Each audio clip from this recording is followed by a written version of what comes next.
पहले मंदिर के सीढ़ी बैठी रहे देखत रहिले भैया गइले डोली लेके 2 दिन पहले मंदिर के सीढ़ी बैठी रहे देखत रहिले सपनवा में अलिया जे आई है बतैली मन हर साव सखी जय जय जय मां जय मां जय मां सजावा सखी मंगल गीत गावा सखी मोरी मैया अवतारी लेट न लगावा सखी मोरी मैया अवतारी लेट न लगावा सखी जय मैया की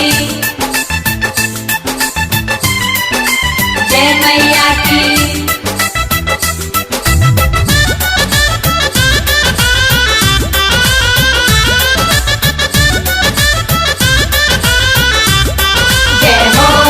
ओढ़ौलवा फुलवा लोढ़े के गुथवा वाले बानिहार गंगा जल हम धार माई के पौवा पखर जब आई है दुआर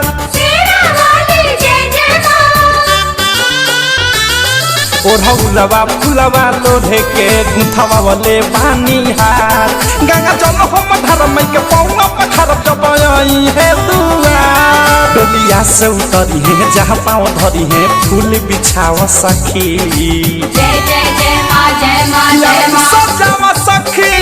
मंगल गीत गावा सखी कि मोरी मैया अवतारी लेट न लगावा सखी मोरी मैया अवतारी लेट न लगावा सखी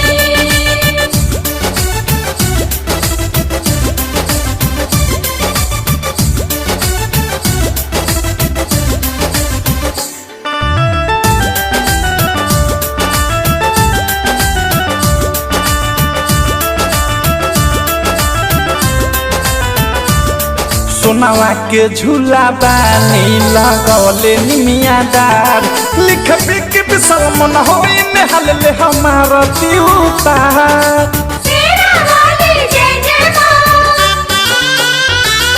सोनावा के झूला बानी लगौले निमिया डार लिख बिक बिसर मन होई नेहल ले हमार दिउतार गावे प्रेमिया से अनुराग के मुकेश बदशाह के बोलावा सखी जय जय जय मां जय मां जय मां सजावा सखी